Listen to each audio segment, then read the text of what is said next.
Hello everybody, I'm Beta. And I'm Gamma, and welcome to a new episode of the spoiler-filled Critisims Dogs series. So... Oh hi Alpha, how is the filming of the movie Criticisms finale? Alpha? What do you... Oh no, you're not gonna... Ow! Boys, what did I say about starting the podcast review without me? Two not two. Oh, quit being so foolish. Let's just get back on track and start this podcast recording already. Our apologies for the early inconvenience, everyone. For some reason, Beta and Gamma were so eager to start reviewing that they forgot to wait until I was done filming the Season 3 finale of Movie Criticisms. But now that I'm finally here, we can now discuss today's subject, Guardians of the Galaxy Volume 3. Before we get started, though, we must warn you all that this will be a spoiler-filled review of the movie. For a spoiler-free review, check out Master Evan's original review on his main channel. Also, if I remember right, I think we will be talking about the movie aspect by aspect. Correct, Beta. That means if you want to hear our thoughts on certain aspects of the movie, you could simply click on the corresponding timestamp in the description box below. That's right. Now, with all that said, let's all go to another galaxy and review. Now, Guardians 3 starts off with the Guardians on the planet Nowhere. We have previously seen them living there in the Guardians of the Galaxy Holiday Special. Oh no, not that movie. Not the one with the screaming Wookiees and creepy as hell singing Leia. You must be thinking of the Star Wars Holiday Special, Gamma. This is different. Oh, well then, never mind. As I was saying, the Guardians are all hanging out on that planet when all of a sudden, Rocket Raccoon is suddenly attacked by a sovereign warrior called Adam and gets fatally wounded. After the Guardians shoo this invader away, they try to tend to Rocket's wounds, but cannot do so thanks to a kill switch that OrgoCorp, the company that created Rocket, had placed on him during his time there. So, the team has to go to OrgoCorp's headquarters to find a way to remove the kill switch. Meanwhile, while he is unconscious, Rocket has flashbacks of his tragic past. What happened to him, Alpha? Yeah, what? Well, boys, when he was young, Rocket was heavily experimented on by OrgoCorp and was very special to their leader, a mad scientist called the High Evolutionary. When Rocket was in a cage, he developed a bond between three mutated animals: an otter named Lila, a walrus named Teeves, and a rabbit named Floor. Over the course of Rocket's youth, the four of them grew very close together and dreamt of breaking free and seeing the rest of the galaxy together. Well, do they make it? Well, eventually, when Rocket is a young teenager, he finally becomes smart enough to create a key using spare parts in his cage and manages to free his animal friends. Yay, they did it! Now they can... Whoa, not so fast, Beta. Just before the four can all escape OrgoCorp, the High Evolutionary spots them free and has Lila, Teeves, and Floor all killed. This really traumatizes Rocket, who manages to escape OrgoCorp's clutches and pilot a ship he had stolen from them to safety. What's wrong, Beta? Oh, that was horrible. I wish I could just bite that evolutionary guy's neck until he can't get oxygen to his brain and die. Well, that's a little dark. But I do understand Beta's point of view. Rocket's backstory is very heart-wrenching and raw. In fact, those scenes are probably the best scenes in the whole movie, because they are so darn engaging and sincere. To make things more emotional, Rocket almost ends up dying and being sent to live in animal heaven with his old animal friends. However, Lila tells him that it is time for him to let them go, and that he has already found some new friends through the Guardians. So, Rocket says one last goodbye to his animal friends and returns to life.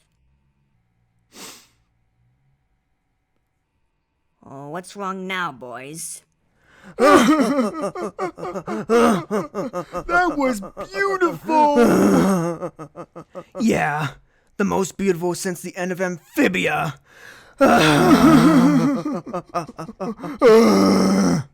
Okay, that's enough, boys. It's time for us to move on. Yeah, you're right, Alpha. Come on, Beta, let's pull ourselves together. Okay. So, do we have any issues with Rocket? Well, in fact, we do have one issue. You see, after defeating the High Evolutionary, Rocket stumbles upon some baby raccoons locked in one of Orgocorp's cages. He sets them free, and they escape. And then he becomes some father to them, thus being a nice send-off to his character. Nah, I don't remember that ever happening. No, it doesn't. And that is the one issue with Rocket that Master Evan pointed out in his original review. Rocket could have become a daddy to younglings of his kind to bookend his story, but that plotline goes nowhere and never happens. So then what was the point of freeing those raccoons then? Just to be nice? Okay, we've said enough about Rocket. What about the rest of the Guardians? Are they just as great? Well, some of them, but not all of them. Yeah, I love Peter Quill and Drax's send-offs, but I don't love the rest of the teams. And what exactly happened to Peter and Drax?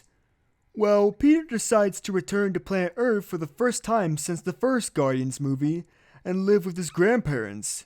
Meanwhile, during the movie's climax, Drax discovers some albino children on Orgocorp's main ship and rescues them. Then, in the film's conclusion, he decides to raise them as his own. Oh, okay. So what do we think of those, Alpha?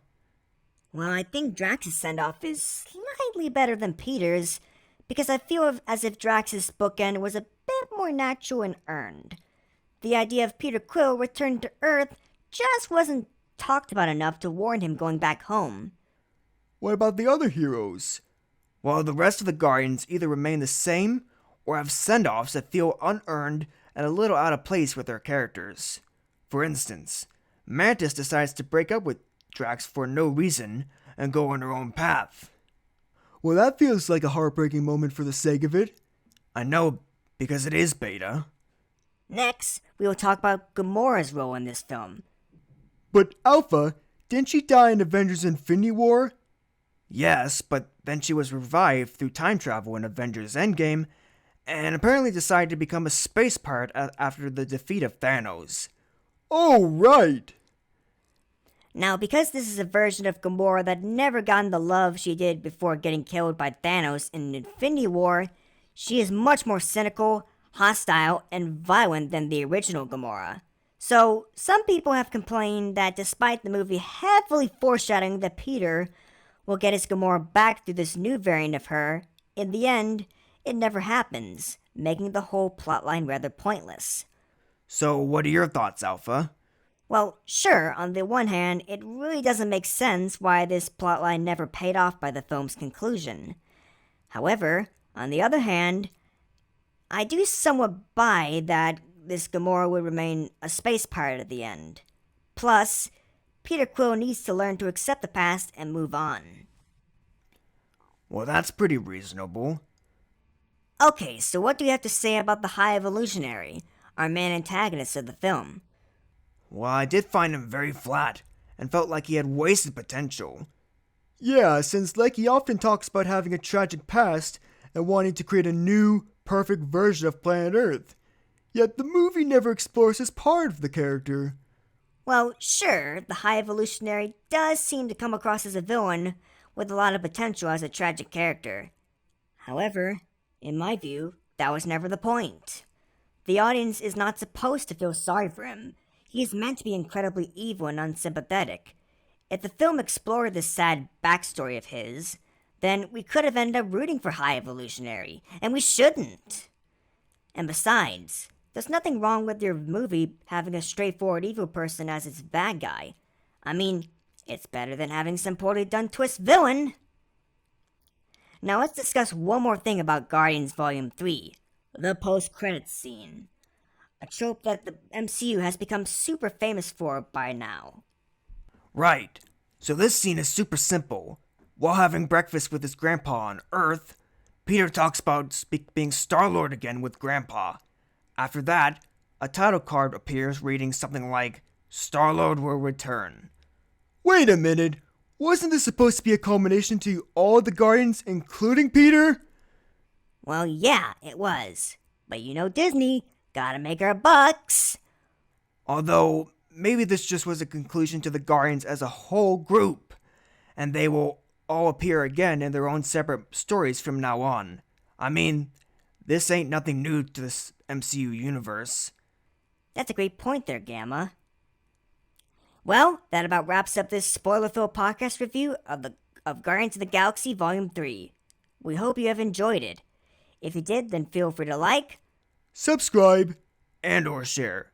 We are the Critisims Dogs, signing out. Peace!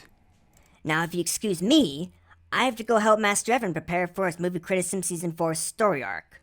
Ooh, can we help? Yeah, can we? No, you may not, boys. What? But why not? Well, because you will barely be in the story. Now stop your whining and go get some dog treats. Gamma? What story arc do you think Alpha is talking about? I think it has something to do with evil giant mice with black cloaks. Hooked on a feeling, I'm high on believing that you're